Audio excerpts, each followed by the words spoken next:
Prime Minister Erdogan.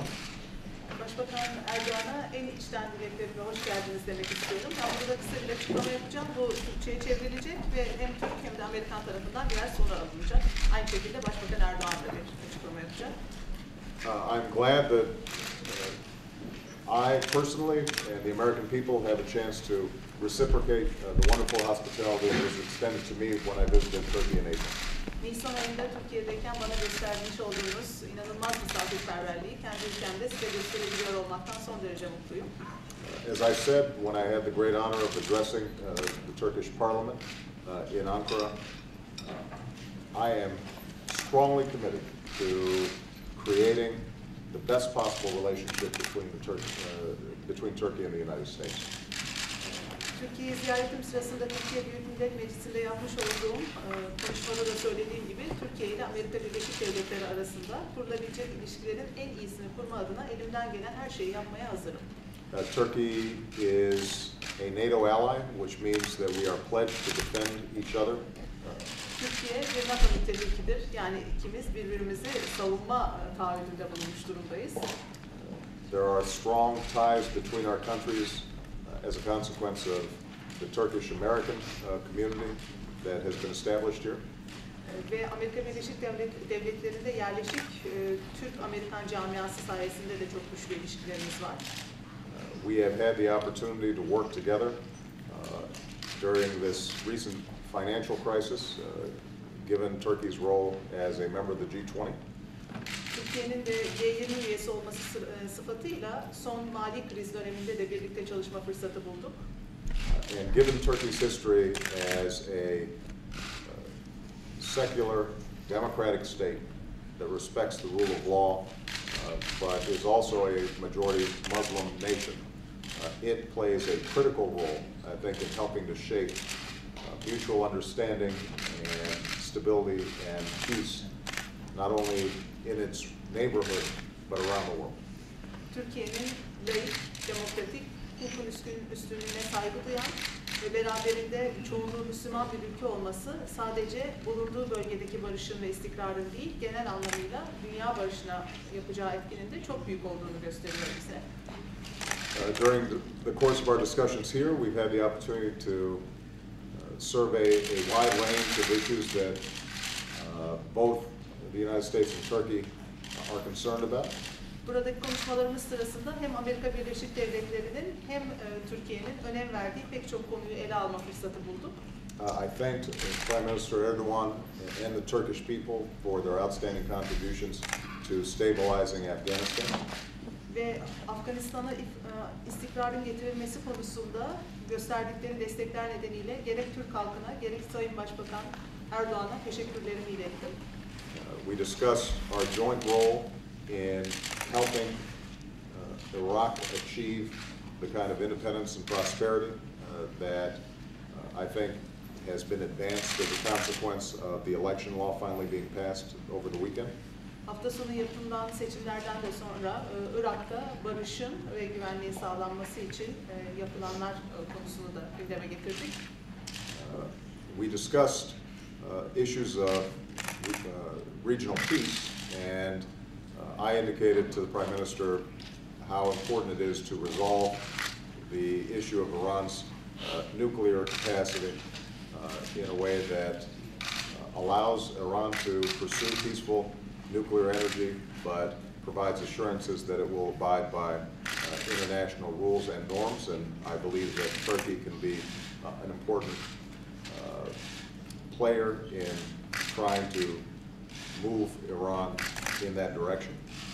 Bölgesel barışı ele alırken İran'ın nükleer kapasitesini de gündeme getirdik. Bu anlamda İran'ın nükleer kapasitesini barışçıl amaçlarla kullanması için Türkiye'nin bölgedeki varlığı bir güvence teşkil ediyor ve uluslararası camiaya da bunun gösterilmesi anlamında Türkiye'nin oynayacağı önemli rolden bahsettik. And we discussed the continuing role that we can play as NATO allies in strengthening Turkey's profile within NATO and coordinating more effectively on critical issues like missile defense. Türkiye'nin NATO müttefiki olarak NATO'daki pozisyonunun güçlendirilmesi ve füze savunma sistemleri üzerine yapılabileceklerle ilgili de konuştuk. I also congratulate the Prime Minister on some courageous steps that he has taken around the issue of normalizing Turkish-Armenian relations. Sayın Başbakanı, Türk-Ermeni ilişkilerinin normalleştirilmesi sürecinde atmış olduğu cesur adımlardan dolayı da tebrik ettim. And encouraged him to continue to move forward along this path. Bu yolda ilerlemesi için kendisini cesaretlendirmeye çalıştım. We reaffirmed the shared commitment to defeat terrorist activity, regardless of where it occurs. Terörist faaliyetlere karşı savaşma anlamında dünyanın neresinde olursa olsun birlikte yapmış olduğumuz taahhüdü bir kez daha tekrarladık. I express condolences to the Prime Minister and the Turkish people for the recent terrorist attack that was taken there, and pledged U.S. support in trying to bring the perpetrators of this violence to justice. Türk halkına son terörist saldırıda vermiş oldukları şehitler nedeniyle başsağlığı dileklerimi de ilettim ve bu saldırıların faillerini yakalama konusunda Amerika Birleşik Devletleri'nin yapacağı katkılardan da bahsettim. And finally, I complimented the Prime Minister for the steps that he's taken, often very difficult steps, in reintegrating religious minorities and ethnic minorities within Turkey into the democratic and political process. Ve son olarak da çok da kolay olmayan dini ve etnik azınlıkları Türkiye'deki siyasi sürece dahil etme konusunda Başbakan'ın gösterdiği başarılardan dolayı da kendisini tebrik ettim. And indicated to him that we want to be as supportive as possible in further steps that he can take, for example, assuring the continuation of the Halki Seminary and addressing the vital needs of continuing the ecumenical patriarchy within Turkey.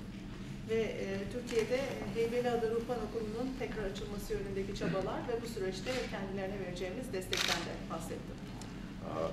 Overall, just to summarize, I am incredibly optimistic about the prospect of stronger and stronger ties between the United States and Turkey. Ve özetle Türkiye ile Amerika Birleşik Devletleri arasındaki bağların güçleneceği konusuna son derece ümitli bir şekilde bakıyorum.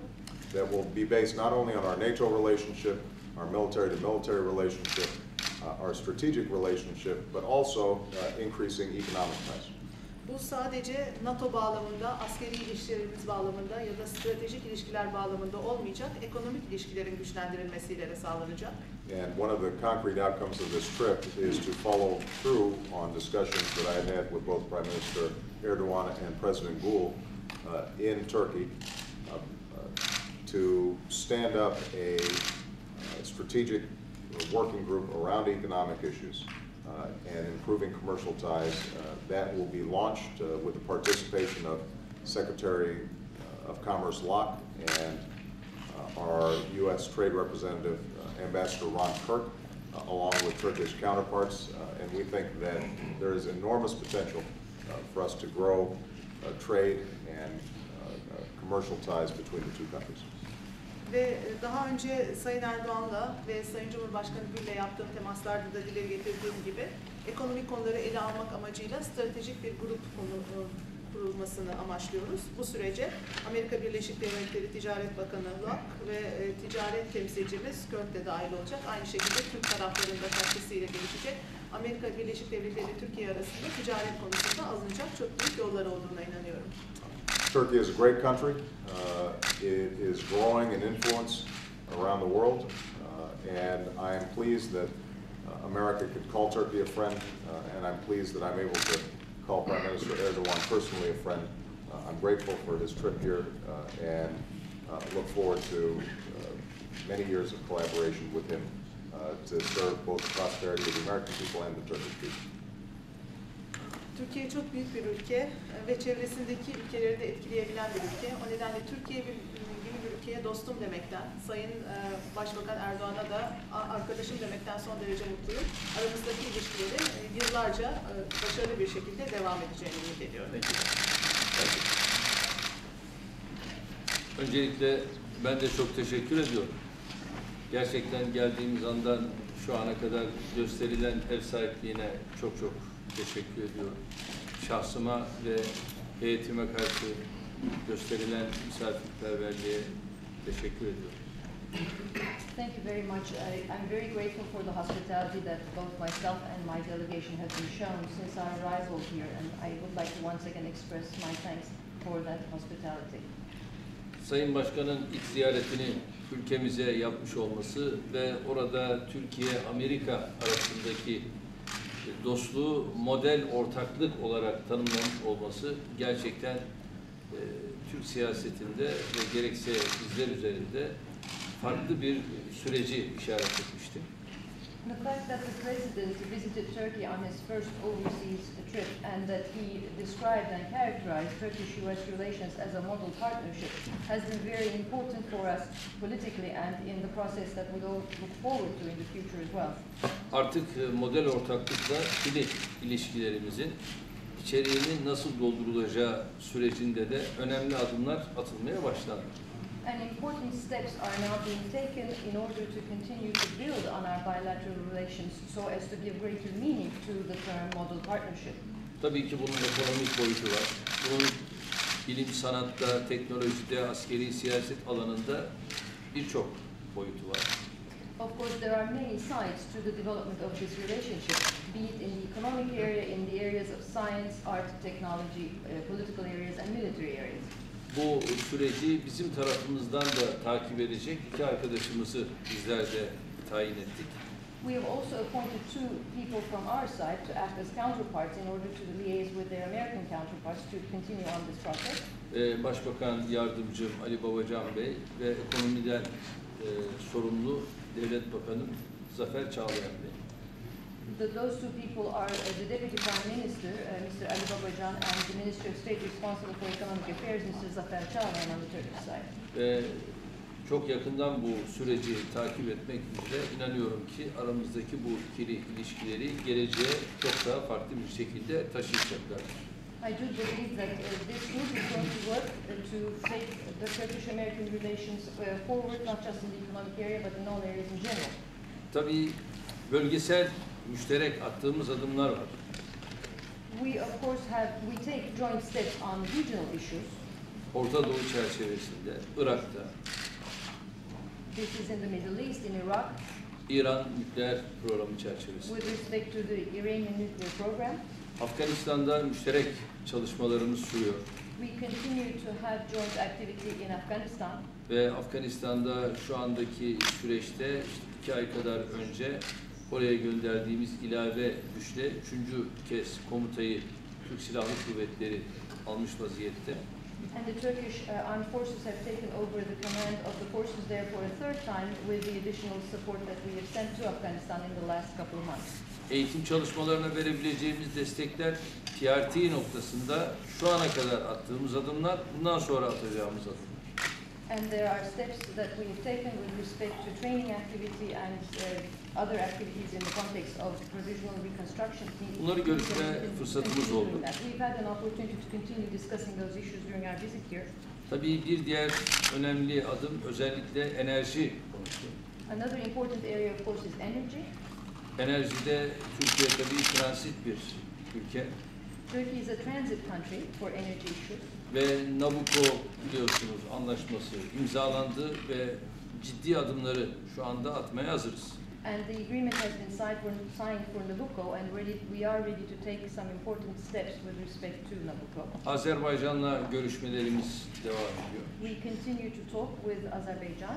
Ve bu konuda da ben olumlu mesafelerin alınacağına inanıyorum. I do believe that positive progress will be made in this area. Tabii Azerbaycan'ın yanında orada Statoil gibi, Total gibi, British Petrol gibi şirketlerin önemi var. In addition to Azerbaijan, of course, there is the importance of companies like Statoil, Total, and British Petroleum and others. Tabii Azerbaycan, Ermenistan arasındaki süreç aramızda görüştük, çok büyük önem arz ediyor. We have also discussed relations between Azerbaijan and Armenia, which is of great importance. Türkiye-Ermenistan ilişkilerini ilgilendirmesi bakımından önemli. This is important in the context of Turkish-Armenian relations. Minsk üçlüsü olarak Amerika Birleşik Devletleri'nden, Rusya Federasyonu'ndan ve Fransa'dan burada çok daha ivmeyi yükselterek farklı bir sürecin sürdürülmesini kendileriyle görüştük. We have discussed the Minsk Group and what the Minsk Group can do, the United States, Russia and France, to add more impetus to that process. Bunun süreci çok olumlu etkileyeceğini söyleyebilirim. I can say that to have more impetus in the Minsk process is going to have a very positive impact on the overall process. Tabii Türkiye-Ermenistan arasındaki normalizasyon süreci bununla çok ilgili. Because the normalization process between Turkey and Armenia is very much related to Tabii this issue. Türkiye olarak yönetim açısından bizler bu konuda kararlıyız. As the administration in Turkey, we are determined to move forward in this area. Tabii bir diğer önemli adım burada özellikle yine Türkiye'de terörle ilgili süreç ki 5 Kasım 2007'de yine bu odada yapılan açıklama çok önemliydi. Another important issue with respect to for us in Turkey is the fight against terrorism, and there was a statement that was made in this very room on the 5th of November 2007, which was very important in that context. Bölücü terör örgütünü buradan Amerika, Türkiye ve Irak'ın ortak düşmanı olarak ilan etmiştik. Because at the time we had declared the separatist terrorist organization as the common enemy of the United States, Turkey and Iraq. Çünkü terör tüm insanlığın ortak düşmanı. Because terrorism is the enemy of all mankind. Burada çifte kuleler vurulduğu zaman terör karşısındaki hassasiyetimiz ne olduysa her ülkede terör karşısındaki hassasiyetimiz budur. Our sensitivity and response to terrorism is what we have displayed when the Twin Towers were hit here in the United States. Wherever a terrorist act takes place, our reaction is always the same. Çünkü terörün dini, milleti, ırkı, vatanı yok. Because terrorism does not have a religion, a homeland. They have no homeland, no religion whatsoever. Yine özellikle bölgede Türkiye olarak bu nükleer programa yönelik müşterek yapabileceğimiz çalışmaları müzakere etme fırsatını bulduk. We've also had opportunity to discuss what we can do jointly in the region with regard to the nuclear program. Bu sürecin diplomatik yollarla çözümü noktasında bizim üzerimize ne düşüyorsa biz bunu yapmaya da hazırız. We as Turkey stand ready to do whatever we can to ensure a diplomatic solution to the nuclear issue in our region. İsrail, Filistin, İsrail, Suriye tüm bu ilişkilerde Türkiye olarak üzerimize düşen neyse bunları yapmaya hazırız. And we stand ready as Turkey to do whatever we can do with respect to relations between Israel and the Palestinians and Israel and Syria. Çünkü küresel barışın sağlanmasında başta Amerika Birleşik Devletleri'nin üzerinde büyük görevler olduğuna inanıyorum. Because I do believe that first and foremost the United States too has important responsibility in trying to achieve global peace. Ve bu konuda tabii ki bizler de elimizden gelen bütün desteği bulunduğumuz bölgede, farklı bölgelerde vermek durumundayız. And we too must lend all kinds of support that we can in our regions and in our respective regions and in the world in general in trying to achieve global peace. Çünkü zaman düşman kazanma zamanı değil, dost kazanma zamanı. Because this is not the time to make enemies, it's the time to make friends. Ve bu konuda el ele aydınlık yarınların dünyasına diye düşünüyorum. And I believe that we must move hand in hand towards a bright future. Tekrar çok teşekkür ederim. Thank you once again. All right, where's Ben Fella? Mr. President. There you are. Thank you, sir. I'd like to ask you briefly about a domestic issue, that being the economy, heading into your speech tomorrow. Do you support the use of federal bailout money to fund job creation programs? Is that an appropriate use of that money? Is that something that you plan to support tomorrow? You know, Ben, it would be a mistake for me to step on my speech tomorrow by giving you the headline today. Not that big. But let me speak generally about what we've seen. On Friday, we got the best jobs report that we've gotten in a very long time. And it significantly beat expectations. At minimum, it showed that for all practical purposes, we've stopped losing jobs. And that's consistent with the fact that in the third quarter, we saw the economy grow.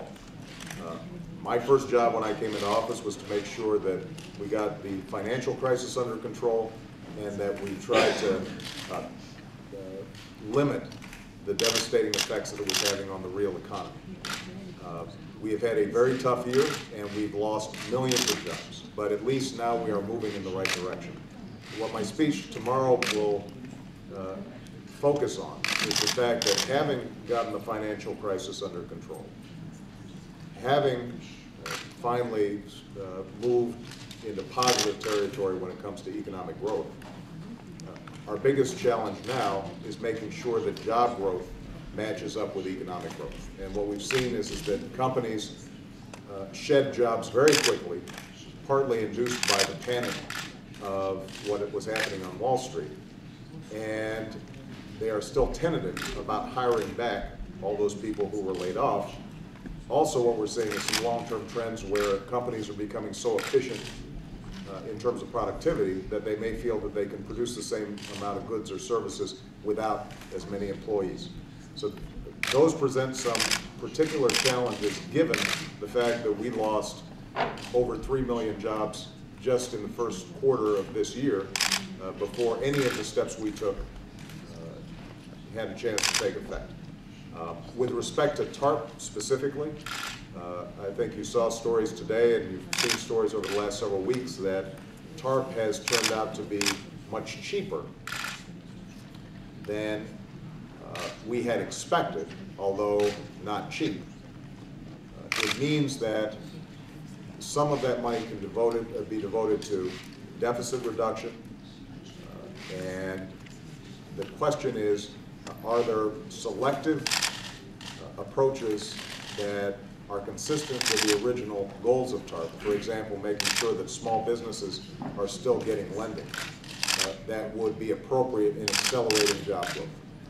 And I will be addressing that tomorrow, but I do think that although we've stabilized the financial system, one of the problems that we're still seeing all the time, and I heard about it when I was in Allentown just this past week, was the fact that small businesses and some medium-sized businesses are still feeling a huge credit crunch. They cannot get the loans that they need to make capital investments that would allow them to then expand employment. And so that's a particular area where we might be able to make a difference. Okay.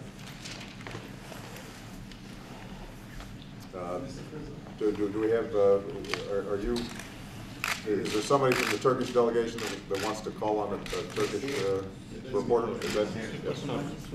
Go ahead. Deniz Bey, Is there any new and concrete US action plan for disarmament and elimination of the organization? Well, what the Prime Minister and I have discussed is coordinating closely in dealing with the problem of the PKK. We have stated before, and I have reaffirmed since I came into office, that the United States considers PKK a terrorist organization. And that the threat that it poses, not only in Turkey but also in Iraq, is one that is of deep concern. And as NATO allies, we are bound to help each other defend our territories. More broadly, I think that it is important for us to have a consistent position with respect to terrorism wherever it takes place.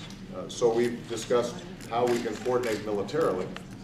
I will tell you that with respect to the issue of the PKK, I think that the steps that the Prime Minister has taken in being inclusive towards the Kurdish community in Turkey is very helpful, because one of the things we understand is that terrorism cannot just be dealt with militarily. There is also social and political components to it that have to be recognized.